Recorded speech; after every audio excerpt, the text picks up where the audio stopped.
tal? ¿Cómo les va? Bienvenidos. Como siempre, es un placer encontrarnos en este espacio en el que somos todos periodistas. Y por supuesto, el gobierno está analizando cuáles son los pasos a seguir en cuanto a la ampliación de la cuarentena.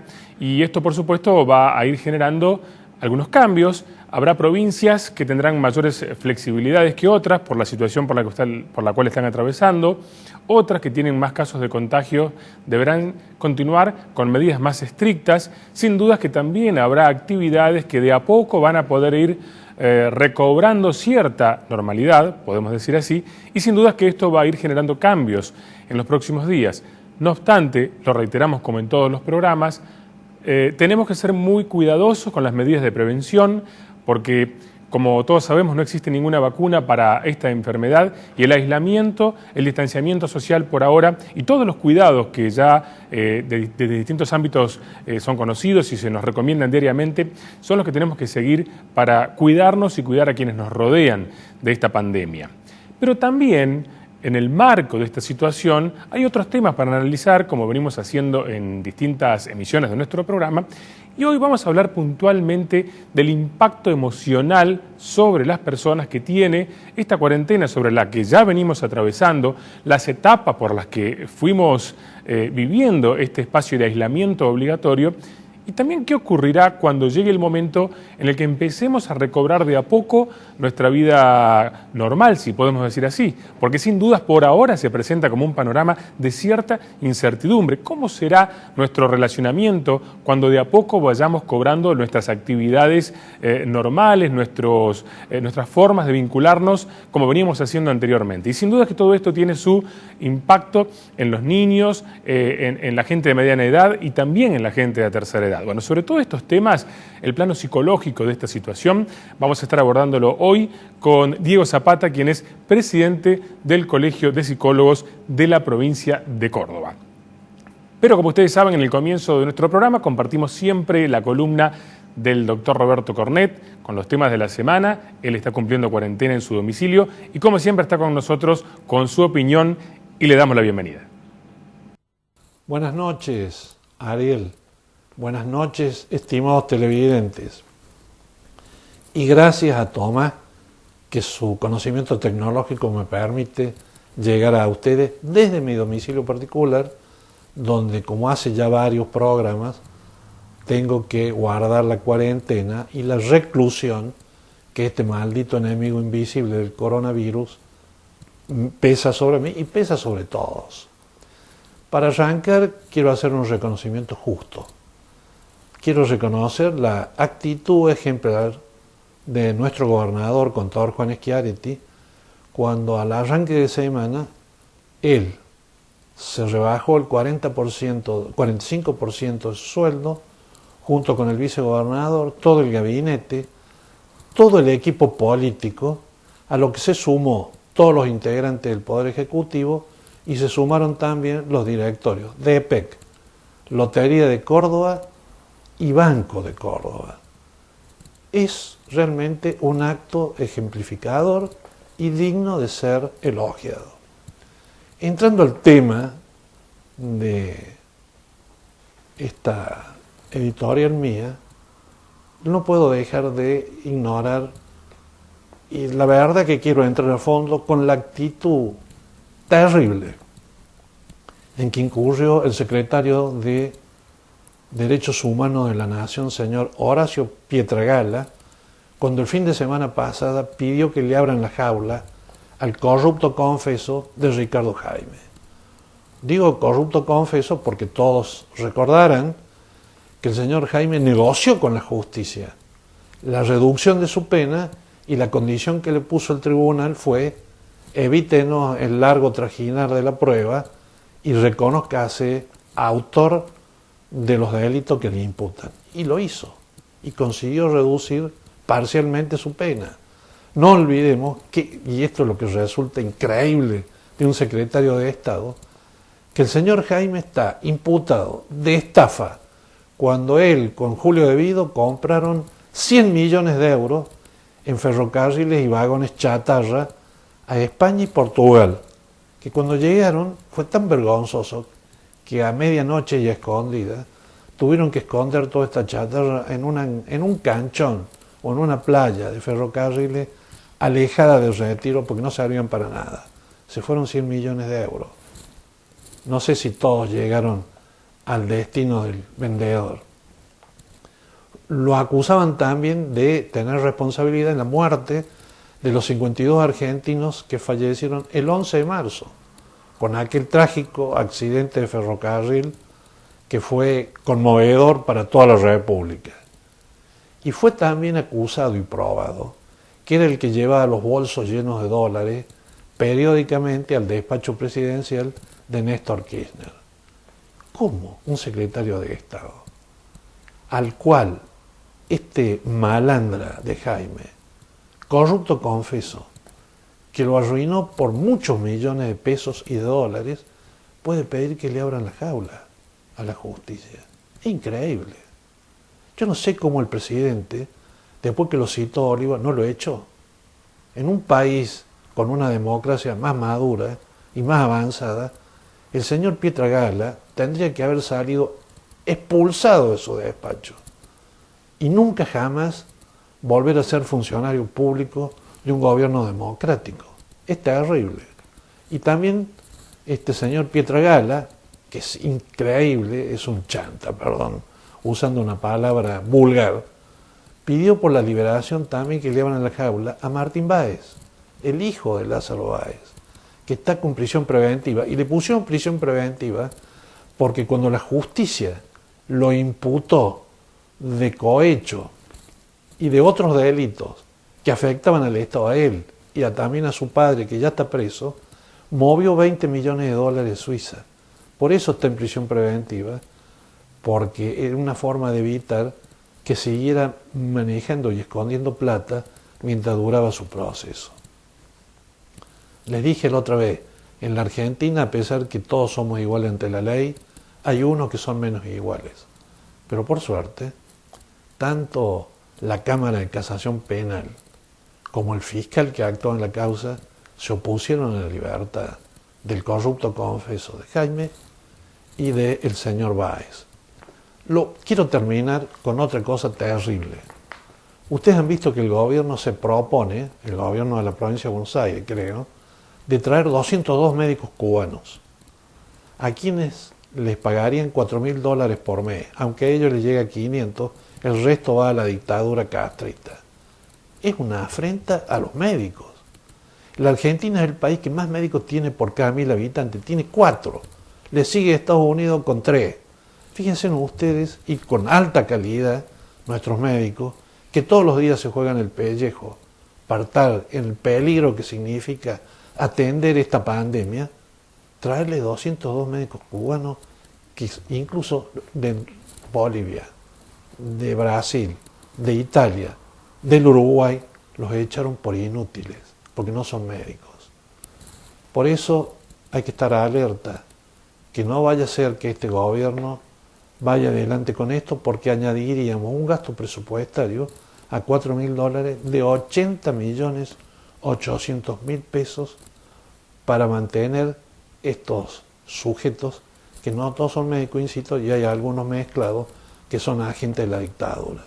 Y voy a cerrar con dos frases, ahora que está patente el riesgo que corren las personas de tercera edad, con un discurso que pronunció el famoso médico Santiago Ramón y Cajal, cuando recibió el Premio Nobel de Medicina de 1906.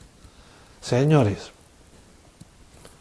nosotros conocemos que hay jóvenes con mentalidad de viejos y hay mayores que son seductoramente juveniles. Y terminó diciendo, a nosotros no nos proscriben por las arrugas de la cara, sino que habría que proscribir por las arrugas del cerebro.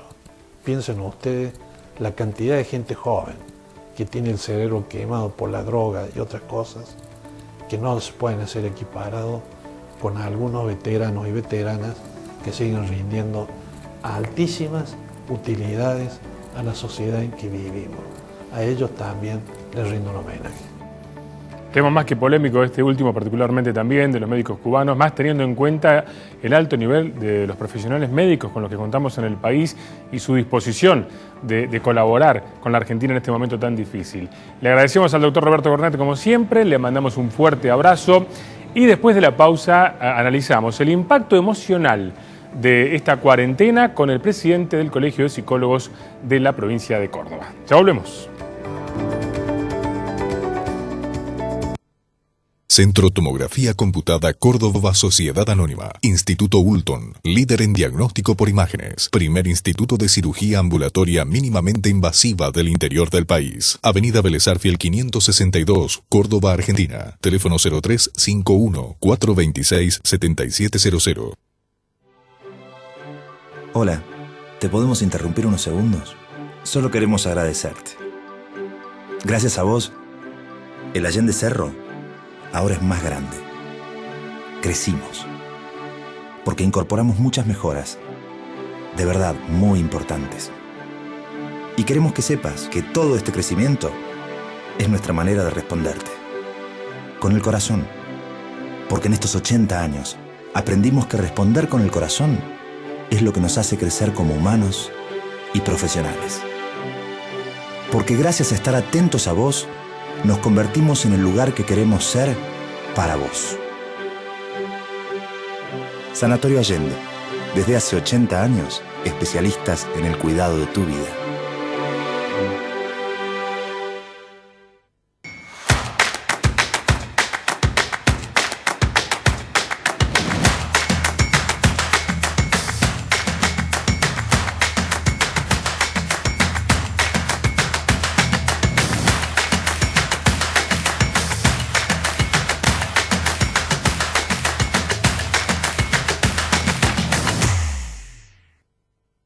Estamos más cerca de la gente, porque estamos más cerca de nuestros valores.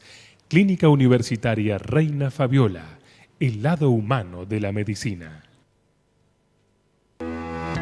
Seamos responsables y solidarios, respetando la cuarentena para enfrentar la pandemia de coronavirus. Quédate en casa, no son vacaciones. Defensor del pueblo de la provincia de Córdoba. Hola, mi nombre es Ivana y te traigo una propuesta para que en estos tiempos difíciles no postergues tu salud ni la de tu familia. Te invito a conocer nuestros planes pensados para cada situación familiar, económica y laboral. En el Hospital Italiano tomamos tus aportes, si estás en relación de dependencia o si sos monotributista. También tenemos planes prepagos incluso para mayores de 60 años. Y para la cobertura de APROS y PAMI, beneficios adicionales. Todos nuestros planes tienen cobertura médica sin órdenes ni coseguros, médico a domicilio, asistencia al viajero y también contamos con la cobertura en toda la provincia de Córdoba a través de la Red Integrada de Salud y acceso a un club de beneficios especiales. Llama al 0810-333-9701 y sumate con tu familia. Si te adherís con débito automático, te bonificamos el primer mes.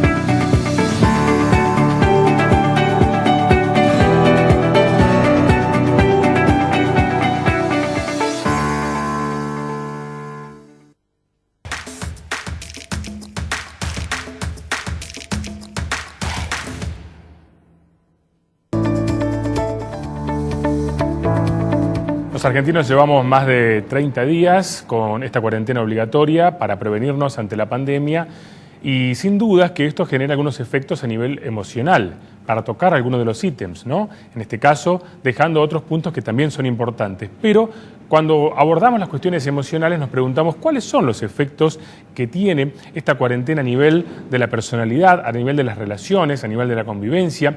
¿Cómo puede presentarse luego la posibilidad de volver a recuperar lentamente la vida normal? Para abordar esta temática, invitamos hoy a Diego Zapata, quien es presidente del Colegio de Psicólogos de la provincia de Córdoba. Diego, bienvenido. Muchas gracias por aceptar esta invitación. Muchas gracias a vos, Ariel. Es un gusto estar. La verdad que no todos somos periodistas y dentro de esa función que vos tenés, que es muy grande, es importante transmitirle a la gente que mucha de la información que hoy se brinda, sí los periodistas la chequean y lo hacen de una manera importante para llevar adelante su tarea. Y sobre ¿Qué todo, nos está pasando? Sí, claro, porque Diego, quería plantear, antes de comenzar a charlar, que el colegio viene realizando una investigación para encontrar cuáles son las conclusiones en cuanto a lo que le sucede a la gente en esta instancia de cuarentena, ¿no?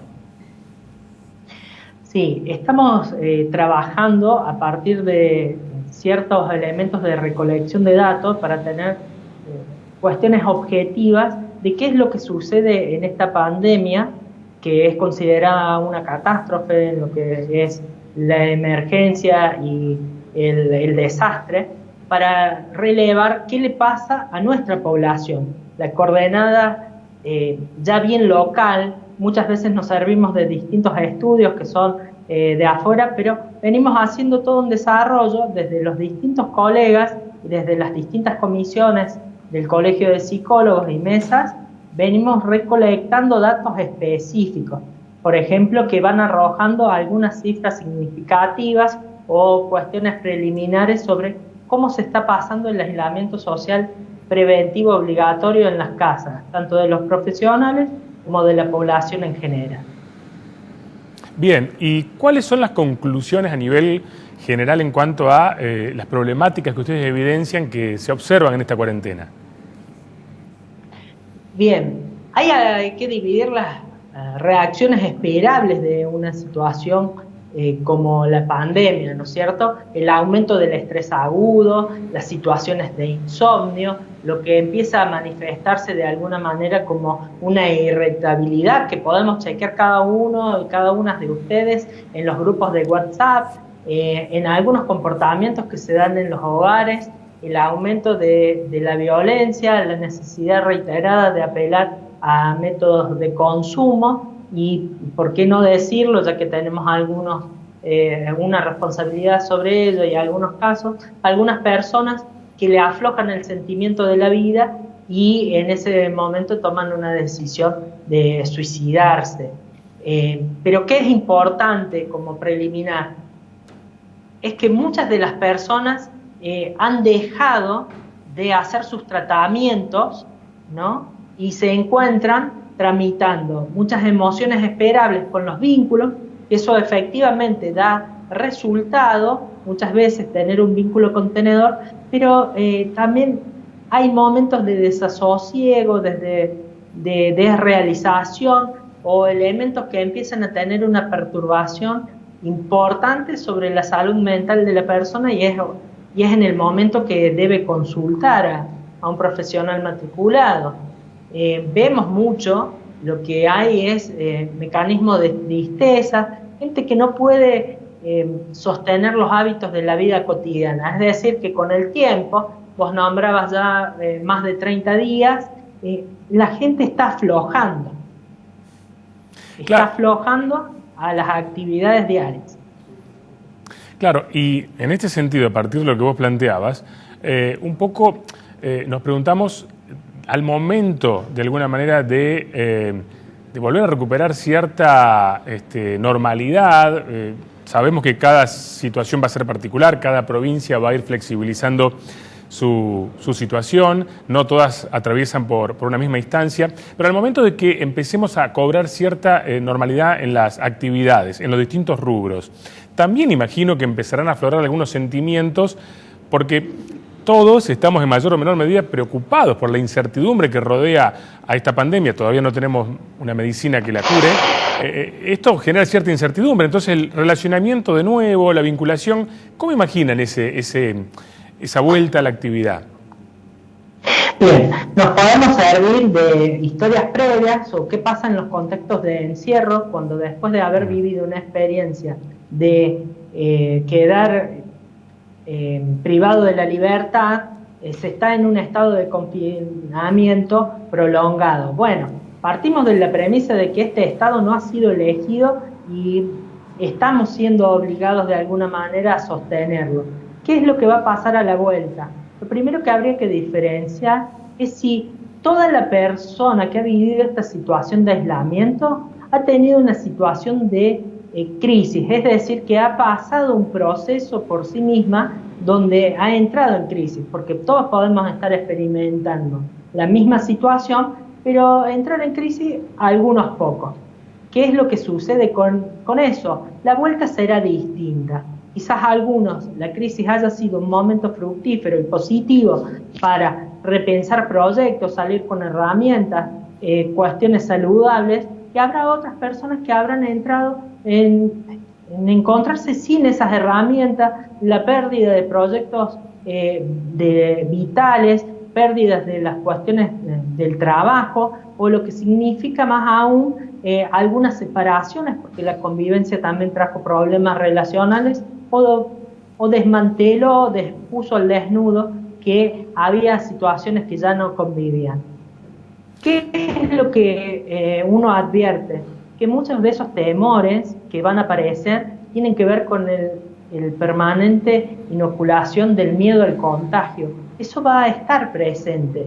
Entonces, más que nunca vamos a tener que reforzar no solo los hábitos de cuidado, sino que el otro no es peligroso, que el otro es una persona y que vamos a estar en condiciones de socializarnos, de tener vínculos afectivos importantes para poder llevar adelante nuestras tareas.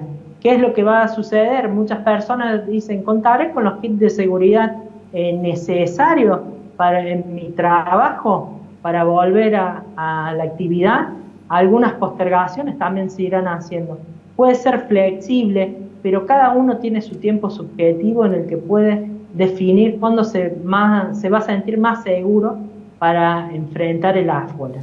Diego, ya estamos cerrando, no quería dejar de hacerte la pregunta sobre esta discusión o este análisis, debate que se planteó en estos días sobre si es conveniente que los niños puedan tener algunas salidas flexibles de distracción, porque bueno, en algunos casos por ahí también se generan algunos trastornos de ansiedad, nerviosismo. Al respecto, ¿cuál es tu opinión? Bueno, lo he consultado con algunos colegas que son analistas de niños para ver qué están viviendo. La verdad que desde la parte de salud mental la socialización es importante, pero más importante es el ambiente interno que el niño va a estar viviendo y está viviendo. Entonces, mientras mayor ambiente interno favorable para el desarrollo, que le permita metabolizar las emociones, no tiene que ver tanto con si está adentro o si está afuera. Y el tema central es que todos somos posibles personas que nos podemos infectar o traer el virus a casa. Entonces la cuarentena no hubiese sido tan efectiva si un miembro de la casa, que hoy día tiene salud y estamos a tan poco tiempo de que esto se termine enfermando. Diego, y ya para finalizar en un minutito, ¿cuál es el tema, cuál es la situación actual de los profesionales de la salud mental en este contexto de cuarentena? Y en un punto sentimos que la salud mental ha sido dejada de lado por las medidas tanto nacionales como provinciales, entendida así en relación a las restricciones que tienen algunos profesionales para el ejercicio. Si bien hemos implementado la manera remota para atención, creemos que es necesario que la salud mental sea considerada un eje fundamental en la salud integral, porque lo que no podamos prevenir hoy se transformarán en problemáticas del mañana. Hoy en día tenemos profesionales trabajando en el cordón sanitario, en los COE, tenemos profesionales que están trabajando y se están exponiendo, pero la población no se acerca. No hemos crecido como sociedad incorporando el concepto de salud mental como importante a la hora de tener medidas de prevención. Muchos de nuestros colegas también han sido de alguna manera denegados con el tema de los subsidios, y como profesionales muchos de ellos también están viviendo esta crisis tanto económica como social. Bueno, Diego, agradecidos por este momento con vos, poder hablar sobre esta problemática. Estamos a disposición, por supuesto, y un placer hasta cualquier momento. Muchas gracias. Hasta cualquier momento. Gracias, Ariel. Bueno, y nosotros llegamos al final de esta edición. Gracias, como siempre, por estar con nosotros. Los esperamos la próxima semana en este espacio en el que somos todos periodistas. Hasta la próxima. Gracias.